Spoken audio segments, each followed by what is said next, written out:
Porsche 911 GT3 2017 Review. 10 point. Brilliant new Porsche 911 GT3 picks up where the previous GT3 RS and 911 are left off. What is it? Where, then, shall we start with the new Porsche 911 GT3?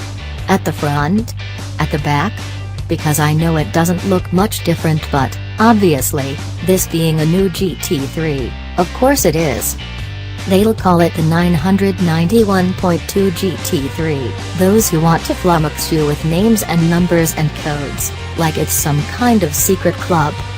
But we could think of it as a facelift, if we wanted.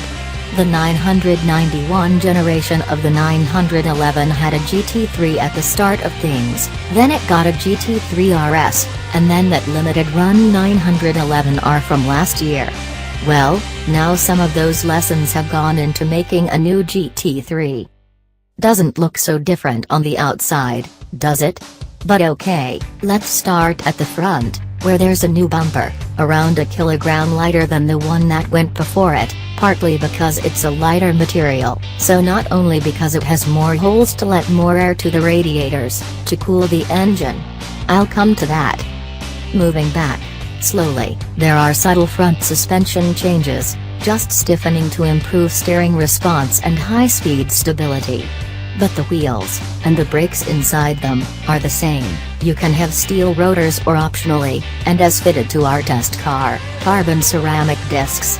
Porsche GT boss Andreas Reuninger says that, for the road, the carbon ceramics are ideal because they're lighter, but if your car is a track hag, then you should have steels because they're cheaper to replace, what with the carbon ceramic options costing £6,498 and all.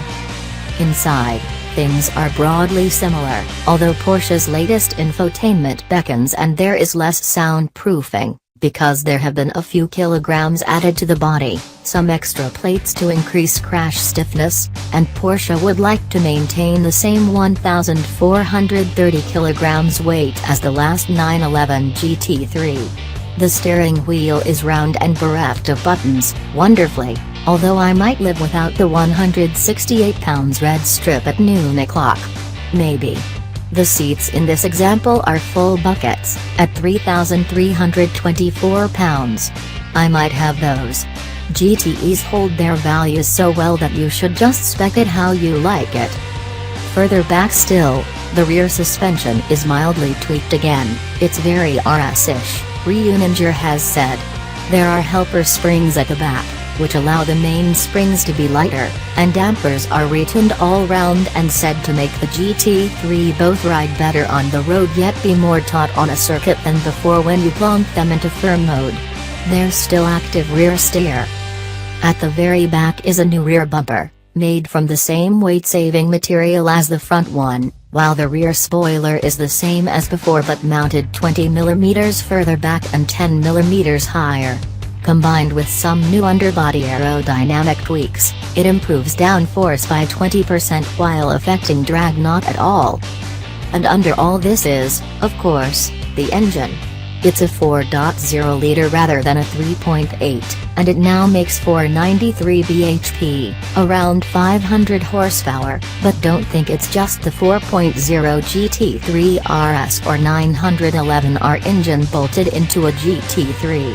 If anything, it's all but identical to the latest 911 Cup Cars engine, see separate story, P28. There is a different crankshaft, with bigger seals, it's stiffer and it has oil channeling through it. There are new pistons, with different liners and an ever more slippery coating on them. And, reputedly most significant, there are no longer hydraulic valve adjusters inside a new head design, which reduces the oil pressure you need to lubricate them. Apparently, new materials used mean that the valves won't go out of adjustment even if you run one on a dyno, as Porsche has, for 200,000 miles, so they say.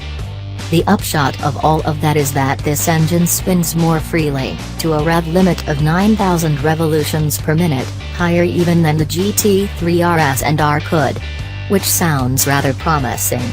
Peak power comes in at 8,250 revolutions per minute, torque, and only 339 pounds-foot of it, at 6,000 revolutions per minute. So you're going to have to work to get it, which you can do via the medium of a 7-speed PDK dual-clutch gearbox or, wonderfully again, the biggest, baddest, shockingest and greatest news of all, the GT3 has again become available with a manual gearbox. Woo! What's it like? So, anyway, naturally, this test car is an automatic. No, I don't know, either, but there you are.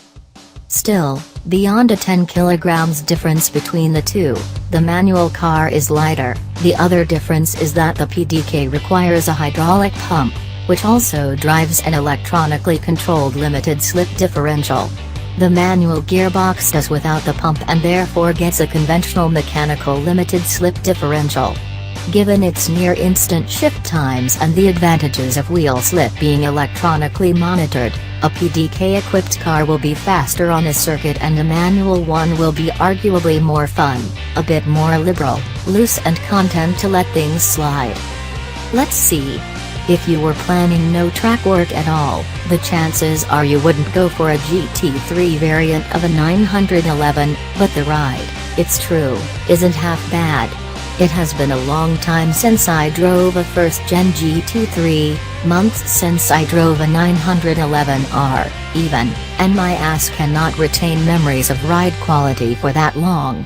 But the GT3 feels compliant enough to me, well composed and tight, granted, plus there's always the reassurance that even if you haven't specified the 1,599 pounds nose lift and used it, at least Porsche uses flexible rubber, not carbon fiber, at the front of its cars.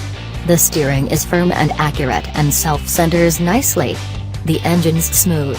There's a dual-mass flywheel for refinement, whereas the GT3 RS and R had a lighter, single-mass option, but response still seems to border on the electric, in that terrific, naturally aspirated way of the best high-performance Porsche engines. It's good fun to thread along. You'll never operate in the power band on the road, not for long, anyway, but even at lower speeds than its mammoth capability, it's rewarding and engaging. And on a circuit? Well, then it's something else, as you'd expect. Body control is impeccably tight, yet running over curbs doesn't unsettle a balance that is absolutely terrific. There is poise, agility, feedback and feel to spare. What I love about GT Porsches is that they seem to place engineering in front of you and invite you to feel it. It's different from how, say, McLaren or Ferrari goes about things. All are worthy, enjoyable in their own right. A Ferrari's quickness of steering enhances agility and masks feedback. A McLaren wants to be composed, driven somewhat in a fashion that best suits it. The GT3 isn't like them. Left to its own devices, if you don't manage the nose on the way into a bend, a GT3 will nudge up to understeer slightly. More than I remember from last time around, when I thought the biggest advance in GT3 versus GT3 RS was that even the GT3 had a hugely planted nose. But maybe it was just this day, tire temperatures, the circuit, my mood, who knows. Still, it's a trait that's easily quelled if you manage the front end as you turn or, if you prefer, get back on the power.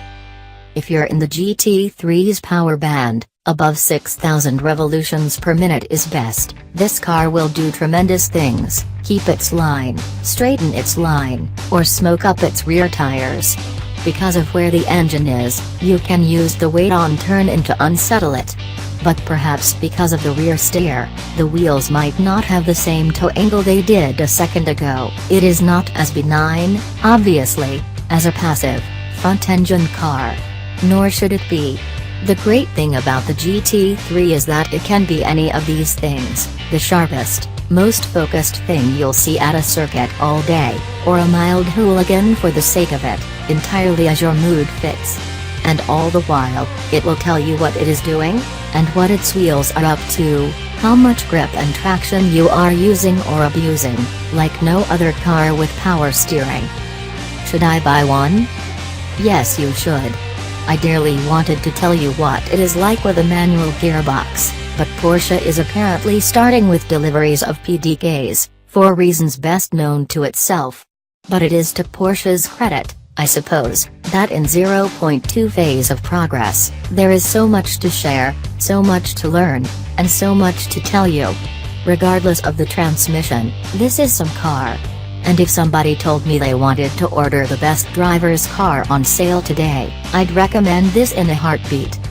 On sale. June. Price. £111,802. Engine. 6 cylinders horizontally opposed, 3996 cc, petrol. Power. 493 bhp at 8,250 revolutions per minute. Torque. 339 pounds-foot at 6,000 revolutions per minute. Gearbox. 7-speed dual-clutch automatic. Curb weight. 1,430 kilograms. 0 to 62 miles per hour. 3.4 seconds. Top speed. 197 miles per hour. Economy. 32.1 miles per gallon. CO2/tax band. 288 grams/km, 37%.